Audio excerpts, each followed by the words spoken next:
मनसब पे तैनात किया, उस पर मुल्क की जो उस वक्त की बिगड़ती हुई 20-20 घंटे की लोड शेडिंग थी, नवाज शरीफ साहब की क़यादत में हमने वो 20 घंटे वाली लोड शेडिंग के जिन को बोतल में काबू किया, और ना सिर्फ काबू किया, सस्ती तरीन बिजली नवाज शरीफ साहब के दौर में दी। ट्रांसमिशन का निज़ाम कराची से खैबर तक तमाम वो हमने 28 से 30 हज़ार मेगावाट जो ट्रांसमिट कर सकती थी बिजली को, तरसीलात को बेहतर कर सकती थी, हमने वो काम किया। लेकिन बदकिस्मती से फिर 2018 के बाद एक एडवेंचर किया गया, इमरान खान को लाकर फैज़ हमीद की क़यादत में उसको कौम पर मुसल्लत कर दिया गया। ये अभी हमें कोई ताने देते हैं फॉर्म 47-7, वो क्या था? वो फॉर्म वो फैज़ हमीद का फिल किया हुआ था। जब हमारे कैंडिडेट को आपने बाहर किया, हनीफ अब्बासी साहब को इलेक्शन से 24 घंटे पहले आपने डिस्क्वालीफाई किया, भूल गए वो तारीखी रात, कभी भी नहीं भूल सकते हम। आपने कौन सा ऐसा जुल्म जो आपने हमारी जमात पे नहीं किया? मरियम नवाज शरीफ का आप दरवाज़ा तोड़ते हैं कराची के होटल में, मरियम नवाज शरीफ साहबा को आप हथकड़ी लगाते हैं नवाज शरीफ के सामने जेल के अंदर, वो तकलीफ़ें भूल गए। मैंने अपनी अहलिया का जनाजा नहीं उठाया, मुझे कहा गया कि जी नहीं छोड़ेंगे, हमें नहीं आने दिया पाकिस्तान। तो ये कम जुल्म थे। आपने नवाज शरीफ की जो अहलिया का इंतकाल हुआ, आपने न्यूयॉर्क के अंदर आप अक़वाम मुत्तहिदा के फोरम पे गए हैं, आप वहाँ पे नवाज शरीफ की तस्वीरें, उसकी जो वाइफ की डेथ की हुई, वो अफसरदा बैठे थे, उस सब मजाक उड़ाया गया। तो आज उसका खमियाजा इमरान खान, ये अल्लाह की पकड़ है, तुम्हें बंदों ने नहीं पकड़ा हुआ। तुम इंतशार फैलाने के मास्टर थे।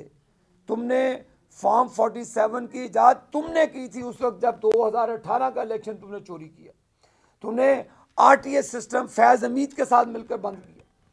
तुमने हमें पिन पॉइंट करके सर को चुन चुन कर हराया। तुमने पूरे पूरे ज़िले की वोटें एक एक हलके में मुंतकिल की, नादरा का इस्तेमाल किया। तुमने जदीद टेक्नोलॉजी का इस्तेमाल करके इलेक्शन को चुराया। तुम सबसे बड़े पाकिस्तान के चोर और डाकू थे, जिसने पाकिस्तान की कौम को तफरीक में डाल दिया। तुमने सियासत को गाली बनाया, तुमने नौजवानों के कल्चर को ख़राब किया। आज भी क्या हो रहा है? तुम्हारा मीडिया सेल, हमारी जरी फौज, बहादुर फौज, जिसने इंडिया को सबक सिखाया, एक नहीं 20 मरतबा सिखाया। पिछले साल पूरी दुनिया में पाकिस्तान की मुसल्लह अफवाज ने अपना लोहा मनवाया। आज उसी की वजह से जो शहबाज शरीफ साहब है, दिन रात काम कर रहे हैं। आज पाकिस्तान की फॉरेन पॉलिसी बेहतर हो रही है। 126वें नंबर पे आपका पासपोर्ट था, 98वें नंबर पे आ गया। तो ये टाइम लगा ज़रूर। फसल बोई, हमने तकलीफ़ें काटी, हमने अपनी अपनी जो सियासत है उसको कंप्रोमाइज़ किया, उसका हमें नुकसान हुआ। तो ये इसलिए नहीं हुआ था कि तुम पाकिस्तान के साथ मिस एडवेंचर करो। एक बंदे की वो अभी वो उनका एक चीफ मिनिस्टर है, जो वो मोटरवे पेशावर टूल प्लाजा से जो दौड़ता है, कैदी नंबर 304 के क्या नाम है, 804, अडयाला जेल के बाहर ब्रेक मारता है, फिर वापस चल जाता है, कभी सिंध जाता है। सूबे में आपको कोई काम नहीं है, सूबे की आवाम का सुहेल अफरीदी साहब आपको कोई ख्याल नहीं है। आपको सिर्फ ये है कि अफ़गानिस्तान की पॉलिसी को टो करना, अपनी मुसल्लह अफवाज की तजलील करना, क्या ये आपकी पॉलिसी का हिस्सा है? आप ये फैसला कर ले तहरीक इंसाफ के जो सुहेल अफरीदी और उनकी टीम है, क्या आप पाकिस्तान के साथ हैं कि अफ़गानिस्तान के साथ हैं?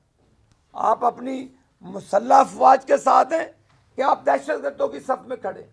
ये आपने तीसरी हुकूमत है आपकी, आपके होते हुए जो नेशनल पॉलिसी बनी थी दहशतगर्दी के खिलाफ, उसके मुताबिक जो इम्प्लीमेंटेशन थी, वफाक ने आपको पैसे दिए, आपने वो पैसे यूट्यूबर्स में बांट दिए, आपने वो पैसे अपने सोशल मीडिया को बांट दिए, आपने वो पैसे उन लोगों में बांट दिए जो फौज को गालियां देते थे, जो सियासतदानों को गालियां देते थे। आपने वो पैसे उसमें बांटे, आपने वो पैसे उनमें बांटे जिन्होंने मदीना की सरजमीन को, पाक सरजमीन को, अपने नापाक इरादों की आपने उसको वहाँ पर हमारी लीडरशिप को गालियाँ दी। जहाँ पे ऊंची सांस लेना तक मना है मदीने में, आपने वहाँ पे भी सियासत का मरकज़ जमाया। आपने कौम में बदतमीज़ी, अब क्या कर रहे हैं, कभी ड्रामा करते हैं, जाएँ आप। क्या नवाज शरीफ साहब जब जेल में थे, हमारी क़यादत को 20-25 दिन के बाद अदालत के ज़रिए, जब फैमिली को वो बिठाते थे, 8-10 लोग बैठ जाते थे साथ, मुलाकात इमरान खान के दौर में ऐसे होती थी। अब उसको मुर्गे मिल रहे हैं, बिरयानियाँ मिल रही हैं, बहनें भी बाहर बैठ के अच्छे तरीके से खाने खा रही हैं। तो क्या तमाशा बनाया हुआ है आपने? चाहे उस चोर का केस आप अदालत में लड़े। आप कहते थे ना जी हम अदालतों के साथ मिल जाते, अदालतों के साथ तो आप मिले हुए थे। आपने वो जो 3-4 ग्रोथ है डाकुओं का, जजेस का, जो रिटायर हो गए बंदयाल की सूरत में, आपको वो सारे चीफ जस्टिस वो बाबा डैम की सूरत में, आपको सारे वो मिले जो आपको गुड टू सी यू कहते थे। आपको आदतें बुरी पड़ी हुई। आपने ना सिर्फ मुल्क का बेड़ा गर्क किया, पाकिस्तान के नौजवानों का भी आपने बेड़ा गर्क किया। आपने असेंबली को गाली बनाने की कोशिश की है। तो लेकिन अब इंशाअल्लाह ताला जो पंजाब के अंदर मरियम नवाज शरीफ साहबा काम करिए, वो कल कह रहा था ना, मैंने उसका बयान पढ़ा, वो बनारसी ठग का, कि जी कंपैरिजन किस चीज़ का। और भाई हम दौड़ते नहीं हैं toll plaza to toll plaza, हमारी दौड़ नहीं है। हमारी जो हम परफॉर्मेंस के ऊपर बेस करते हैं। जो मरियम नवाज शरीफ साहबा पंजाब के अंदर काम कर रही है, जाओ देखो, सिंध बलोचिस्तान KP से लोग आते हैं, देख के हैरान हो जाते हैं कि हम पेरिस आ गए, पता नहीं। तो ये हमारी पॉलिसी है। आप कानूनी जंग, अपनी चोरी की जंग आप असम्बली के फ्लोर पे कहते हैं जी हम नहीं, हम कैसे आपको रोक सकते मुलाकात करने पे? जाएं अदालत में, जाएं आप अदालत के जरिए जो मर्जी करें, लेकिन जो जेल मैनुअल है उसी के मुताबिक जेलर्स ने करना है। हमें तो आप टेलीफोन कॉल करने की इजाज़त नहीं देते थे। नवाज शरीफ साहब को जब उनकी वाइफ बहुत क्रिटिकल पोजीशन में थी, उन्होंने कहा आखिरी बात करा दो, वो भी नहीं कराई। तो भाई जो आपने बीजा है वो अल्लाह की तरफ से आज आप नज़ारा देख रहे हैं, पूरी कौम देख रही है। हम ना माओ बहनों के खिलाफ ज्यादती के हक में ना थे, ना हैं, ना होंगे। ना आपने कितने PTI के लोग यहाँ पे तनख्वाहें लेते हैं आके, कभी किसी गरीब कारकुनों को जो 10-10 साल इनकी वजह से, इनके बहकावे में आकर 10-10 साल की सजाएं भुगत रहे हैं। क्या इन्होंने कभी उनके घरों में रोटी दी है? जाके पूछा है कभी कि आपका हाल क्या है? यहाँ पे पेंट कोट पहनते हैं, आते हैं, तकरीरें करते हैं, अपनी तनख्वाहें लेते चले जाते हैं। जाएँ उन गरीबों के घरों में जिनके बच्चों को आपने 10-10 साल सजा दिलाई 9 मई का वाक़या करके। कभी तारीख में नहीं हुआ 9 मई का वाक़या, लेकिन आपने किया। और आप कहते हैं कि हमें माफ़ी दे, गाली देते हैं आप हमारी फ़ौज को, हमारी हुकूमतों को, सियासतदानों को। तो सियासतदान जिन्होंने मुल्क बनाया, हमारी मुसल्लह अफवाज जिन्होंने मुल्क बचाया, तो आप मुल्क बनाने और बचाने वालों के ख़िलाफ़ आपने एक जंग शुरू की हुई है। इंशाअल्लाह ताला ये मंतकी अंजाम तक पहुँचेगी। इमरान खान आपको पहले भी कहा था, अब भी कहा, अब आपका मुकद्दर जो अल्लाह ने लिखा है वही होगा इंशाअल्लाह ताला।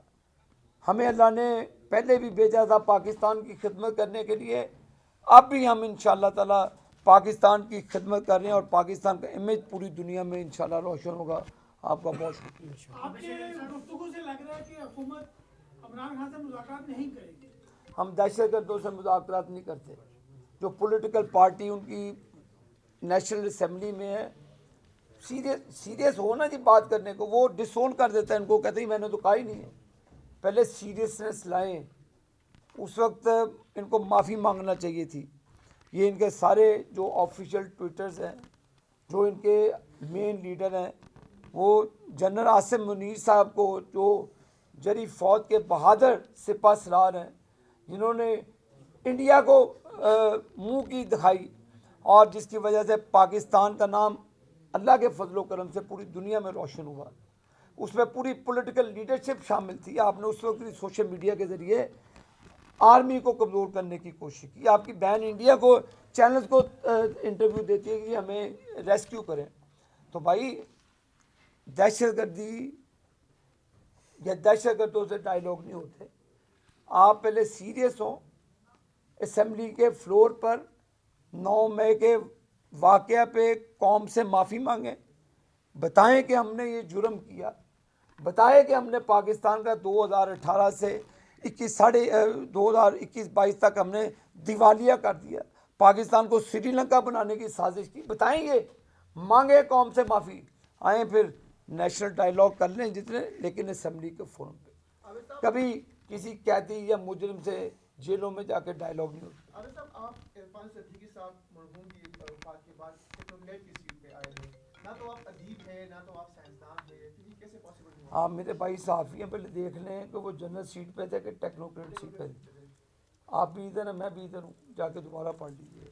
साहब ये बताइएगा कि क्योंकि जो भाई ने सवाल किया उसी को थोड़ा फॉरवर्ड करूँगा कि क्या इमरान खान की सियासत मुकम्मल तौर पे ख़त्म हो चुकी है? अगर पीटीआई को या इमरान खान को सियासत दोबारा से शुरू करनी तो वो तरीकाकार क्या होगा? एक सवाल सर। दूसरा, नवाज शरीफ साहब के बड़े आप करीब समझे जाते हैं, तो नवाज शरीफ साहब की खामोशी जो है वो सर कब टूटेगी? क्या वो इसी तरह उनकी सियासत अगली रहेगी या वो मज़ीद एक्टिव होंगे, सामने नजर आएंगे? देखिए जी, जहाँ तक इमरान खान का ताल्लुक है, वो अपने केसेस का दफा अदालतों में करें। अपने मैंने और आपने तो 9 मई का मशवरा नहीं दिया था उसको, जा तोशा खाना के पैसे चोरी करने का, आपसे मेरे से पूछ के, तो उसने नहीं ये काम किया। उसने तो अपनी बेगम बुशरा बीबी के कहने पे किया। तो ये तो जवाब वो देंगे। तो रही उनकी सियासत, सियासत का फ़ैसला दारोमदार पाकिस्तान की आवाम करती है। तो ये जब अगले इलेक्शन होंगे तो ये पाकिस्तान की आवाम करेगी। मैं बड़े बोलने का आदी नहीं हूँ। तो ये खिदमत को भी पाकिस्तान देख रही है। जो मैं कसम खुदा की कई लोगों को मिलता हूँ जो प्रो पीटीआई थे, वो कहते जी कमाल हो गया, सुथरा पंजाब, इतना प्रोजेक्ट हमने आज तक अपनी ज़िंदगी में इस तरह की सफाई नहीं देखी। हस्पतालों का निज़ाम देख लें, उसके बाद लॉ एंड ऑर्डर को देख लें, लोगों का देखें। सबसे बड़ी चीज़ उन्होंने की, जो 40-40, 30-30 साल से अदालतों में केसेस पेंडिंग थे, जो जायदादों के मामला थे, 15 दिन में हल हुआ यार, और अदालत ने स्टे दे दिया।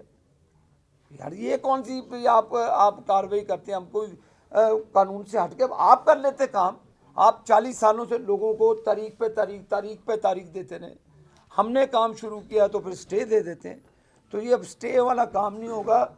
अवाम की तरक्की का दौर है। आपने जो मियाँ नवाज शरीफ साहब की बात की, मियाँ नवाज शरीफ साहब पार्टी के लिए अपना किरदार अदा करते हैं, मुल्क के लिए करते हैं, और वो हमेशा अपनी इनपुट देते हैं, चाहे वो वफाक हो चाहे वो सूबा हो। जब सियासत होगी तो वो इंशाल्लाह आपको मैदान अमल में नजर